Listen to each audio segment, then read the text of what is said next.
Bonsoir à toutes, bonsoir à tous. Merci d'être là. Maxime Prévost, bonsoir. Bonsoir. Je rappelle que vous êtes président du mouvement Désengagé, qui a peut-être plus que dans l'idée de créer déjà un nouveau mouvement avec Jean-Luc Cruc, toujours MR pour l'instant, et plus du tout avec François de Smet-Défi. On en parlera dans quelques instants.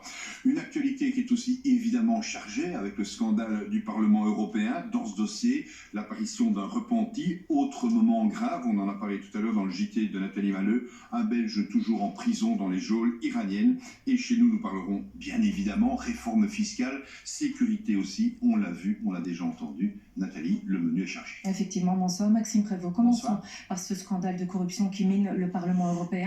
Honnêtement, concrètement, comment contrôler, voire contrer la puissance des lobbies ? Bon, on ne va pas être hypocrite, les lobbies ont toujours existé et je pense qu'ils existeront toujours, parce que quand quelqu'un a une cause à défendre, il essaye de déployer les moyens utiles. Et on parle d'État, mais parfois ça va jusqu'à la moindre association. Oui, on en arrive à la corruption, là. Alors ça, c'est autre chose. Le lobby, s'il est sain et qu'il est mené pour faire en sorte que des opinions soient partagées, pour être attentif aux impacts que peuvent avoir certaines décisions, on peut l'entendre. Par contre, en arriver à des jeux d'influence malsaine, à de la corruption passive ou active, ça, évidemment, c'est inacceptable. Le registre de transparence des contacts et des lobbies, s'il est correctement tenu, puisqu'on voit que sur le tard, certains semblent se rappeler qu'ils ont participé à telle ou telle réunion ou tel voyage, s'il est correctement assumé, ça peut être un bon outil. Je pense qu'on devrait d'ailleurs l'adopter également à l'échelle belge. Justement, ça existe aussi, pareil lobby, au Parlement fédéral, au Parlement wallon, vous connaissez bien ? Non, ce n'est pas le cas, et je pense qu'il serait heureux que ça puisse voir le fameux registre, mais moi je vous demande si justement les lobbies existent. Ah oui, je n'ai pas le souvenir, depuis que je fais de la politique, d'avoir reçu des états dans mon bureau destinés à influencer un vote quelconque. Par contre, qu'il y ait des emails qui soient adressés, on en reçoit toutes les semaines comme parlementaires, par les uns ou par les autres. Moi, j'y vois surtout la défense d'un intérêt qui est, ma foi, légitime. Envoyer un email, c'est pas comme ça qu'on met pression, heureusement, sur un parlementaire. Parfois, on en reçoit par centaines, mais ça peut concerner des thématiques relatives à un vote en fiscalité, comme la défense du bien-être animal, comme la défense d'une loi X ou Y. Donc, en soi, ce n'est pas malsain. Ce qui est malsain, c'est les comportements déviants que certains décident d'adopter. Or, quand on fait de la politique, on doit être d'une intégrité irréprochable. On parlera évidemment de nouvelle gouvernance chez nous, mais dans ce dossier est apparue la notion de repenti. C'est une bonne chose pour vous, cette notion de repenti? C'est pas une notion à risque? Moi, je pense qu'elle s'impose dramatiquement à la lumière de l'état dans lequel les hommes et femmes politiques des derniers gouvernements ont mis la justice. C'est-à-dire qui? À partir du moment où vous visez qui quand vous dites ça? Mais je pense que collectivement, ces 20-30 dernières années, on a asséché outrageusement le pouvoir judiciaire et ces dernières années singulièrement aussi le pouvoir policier. Quand j'entends la NVA et le MR, excusez-moi, jouer aux pleureuses alors que c'est quand même sous le gouvernement Michel qu'on a réduit la capacité d'avoir un nombre suffisant de policiers disponibles sur le terrain, que l'on a aussi coupé dans les investissements pour la justice, je comprends que n'ayant pas ni les moyens humains, ni technologiques pour parfois mener les enquêtes comme ils le souhaiteraient, il faut aller vite, un repenti peut être effectivement un élément de facilité pour le bon aboutissement d'une série d'enquêtes.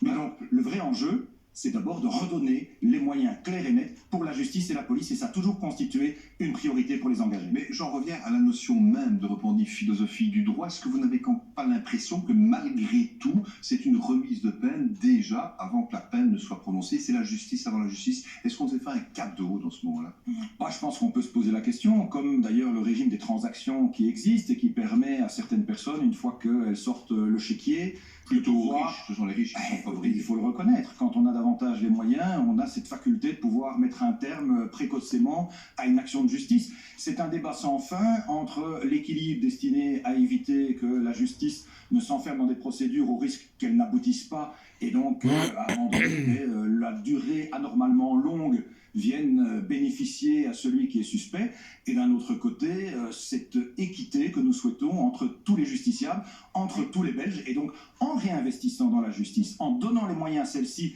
d'être équitable vis-à-vis des tous les Belges, on évitera alors ce genre de travers. Oui, mais on voudrait votre avis très concret. Certains prônent la limitation du système à la grande criminalité. Vous, qu'en pensez-vous concrètement ?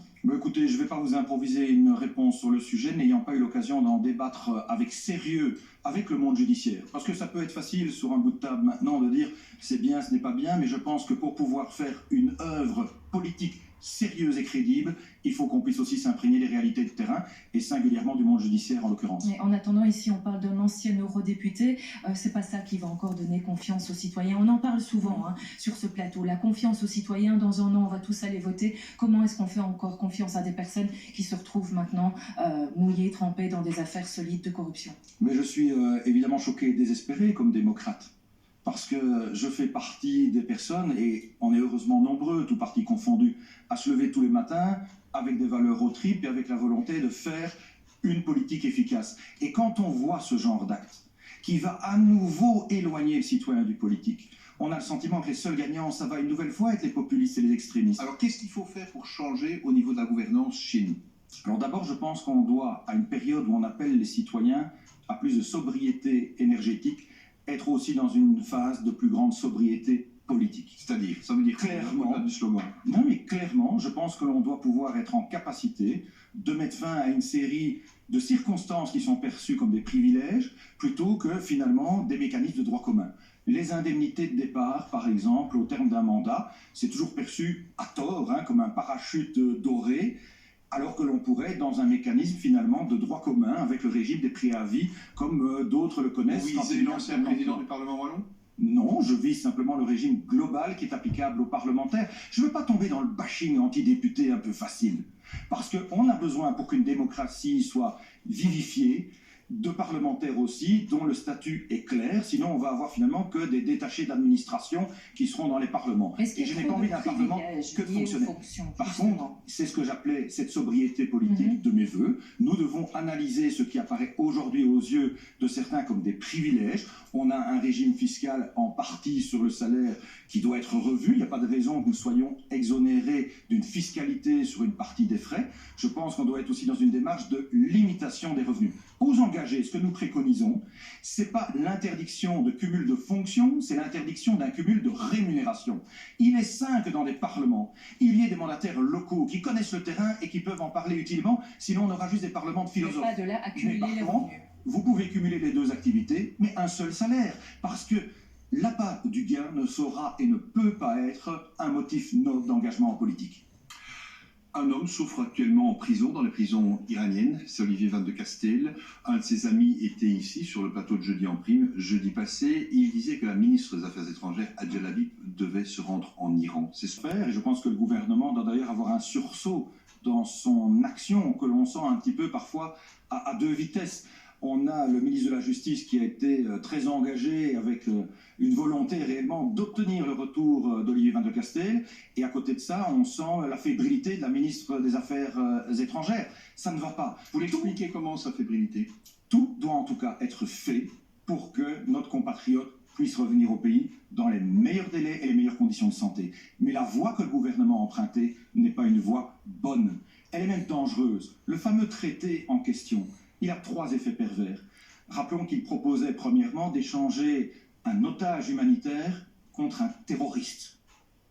2, il allait institutionnaliser la capacité d'avoir des échanges automatiques avec l'Iran, et donc quelconque Iranien extrémiste qui venait faire sauter des bombes et tuer des dizaines de familles ici pouvait repartir sans être jugé en Belgique, en Iran, où on imagine bien qu'il ne va pas être jugé, il risquerait même d'être glorifié. Et puis le 3e élément, c'est que ça fragilise, avec ce type de traité, finalement la situation des otages, des personnes qui s'engagent au niveau humanitaire, qui demain peuvent devenir tous des otages potentiels avec ce genre de mécanisme d'échange. Et donc, on a institutionnalisé finalement la précarisation, le danger pour les agents humanitaires. C'est pour ça, comme nous l'avions pressenti, que la Cour constitutionnelle a retoqué le traité. Par contre, il n'y a pas besoin de traité pour pouvoir obtenir des résultats de terrain. D'autres pays à travers le monde obtiennent des libérations de compatriotes sans à chaque fois devoir passer devant le Parlement avec un notre traité. gouvernement belge s'est lui-même fait prisonnier de cette décision de la Cour Je pense qu'il a en tout constitutionnelle. cas choisi un très mauvais chemin au départ pour obtenir des résultats et que maintenant tout doit être fait. Au-delà des questions majorité-opposition, on parle de la vie d'un de nos compatriotes et c'est une question de dignité de notre État de tout faire pour qu'il puisse retrouver la santé et la liberté. Alors, il y a un dossier qui s'impose dans les discussions politiques toujours et encore, c'est la perte de pouvoir d'achat des citoyens. Avez-vous, chez les engagés, une idée qui s'impose sur la table du gouvernement, même si elle a été postposée encore, c'est la fameuse réforme fiscale. Vous avez des propositions pour augmenter le revenu net. C'est ça que les citoyens veulent. Un catalogue qu'on peut retrouver dans notre manifeste, mais je n'ai pas le temps de vous exposer. Par contre, ce qui est vrai, on a besoin, comme de pain, d'une réforme fiscale pour redonner du sens à l'impôt. Aujourd'hui, les gens ont un âge légal de départ à 67 ans et pas potentiellement à 64 comme les Français, mais pourtant les Français ont parfois jusqu'à 40% de montant plus important. Pourquoi je dis ça? Parce que nous avons un régime de retraite qui est dépassé et pour lequel il n'y a pas de solution structurelle. Ce que je vous demande, c'est une idée, une proposition parmi une proposition pour augmenter le revenu net. Avec la réforme fiscale, ce que nous voulons de manière directe pour avoir 300 € net en poche en plus pour les travailleurs, c'est augmenter jusqu'à 15 000 € le montant qui n'est pas soumis à la taxation, qu'on appelle la quotité exemptée d'impôt pour être technique, et d'autre part indexer le net plutôt que le brut pour pouvoir à la fois soulager les employeurs et réduire leurs charges et avoir un gain poche direct pour les travailleurs. Ce sont des mesures urgentes qu'on peut mettre en œuvre relativement vite s'il y a une volonté politique, mais aujourd'hui je m'inquiète d'entendre dans les coulisses que déjà les mandataires singulièrement libéraux ne croient pas à la capacité de s'accorder au sein de la Vivaldi sur une réforme fiscale. Pourtant, elle est nécessaire pour être aux côtés de nos indépendants, de nos citoyens qui aujourd'hui tirent le diable par la queue. Alors parlons évidemment de l'évolution aussi de la société. On sait que le nucléaire a été au centre des débats, entre autres par rapport évidemment au coût de l'électricité. À une certaine époque, les écolos disaient nucléaire non merci. Est-ce qu'aujourd'hui, à l'avenir, il faudra dire nucléaire oui merci et continuer au-delà de la prolongation à mettre le nucléaire en place? D'ailleurs, à l'heure du combat contre le changement climatique, c'est un non-sens absolu, M. de Brigode, de vouloir opposer une énergie qui ne pollue pas, le nucléaire, à une autre énergie qui ne pollue pas, l'éolien. Le vrai défi, c'est d'abord et avant tout de réduire notre dépendance aux fossiles pour les habitations ou pour les moyens de transport. Donc on est dans du dogmatisme pur. Nous avons, les engagés, et antérieurement le CDH, toujours défendu la part et la présence du nucléaire dans un mix énergétique pour compresser les prix, les maîtriser et réduire notre dépendance. Aujourd'hui, on a un accord qui n'en est pas un. Finalement, ce qu'on nous a annoncé avec un petit peu... quand même. Oui, mais attendez. Alors, il a été décidé de voir s'il allait être possible de relancer à partir de 2026 le nucléaire.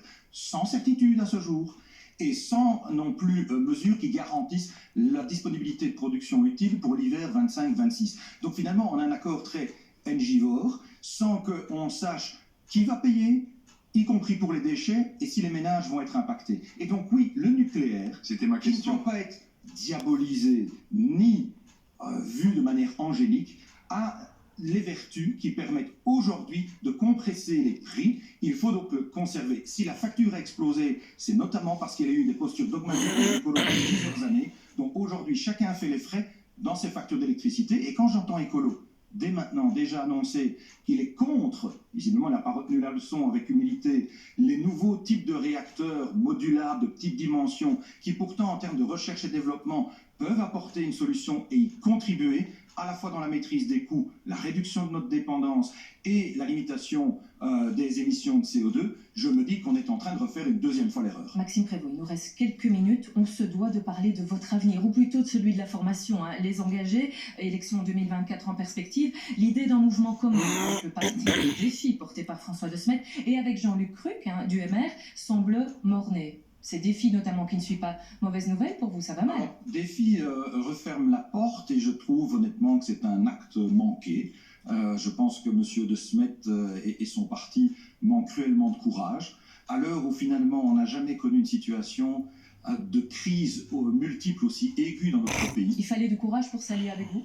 Non, il fallait du courage simplement pour transcender finalement son précaré, J'ose espérer que Défi n'a pas comme seule ambition, s'il veut avoir de l'impact, de peser comme aujourd'hui 2 députés sur 150 dans l'Assemblée. C'est pas comme ça qu'on fait bouger les lignes. Je pense qu'on fait Mais vous, bouger tout les seul, lignes. vous ne pesez pas bien lourd non plus, là. Non, Oula. au moins quasi 3 fois plus, mais Oula. par contre, je ne m'en Oh là satisfais là. pas non plus. Je pense que si on veut avoir de l'impact en politique, il faut qu'on arrête l'entre-soi des partis. Il faut qu'on arrête de se regarder le nombril. Ce que les partis font aujourd'hui beaucoup trop au détriment de l'énergie à déployer pour trouver des solutions pour les gens. Et donc moi, je veux travailler avec les engagés, avec Jean-Luc Cruc qui a témoigné énormément de bonne volonté, Jean-Luc avec, Cruc, un jour, avec- engagé. avec je l'espérais... C'est quand même triste que la RTBF n'ont pas pris le soin quand même de souligner ce point namurois que le bourgmestre namurois est allé visiter la ville de Massina, ville qui est un jumelage avec donc sa commune. Voilà, c'est malheureux.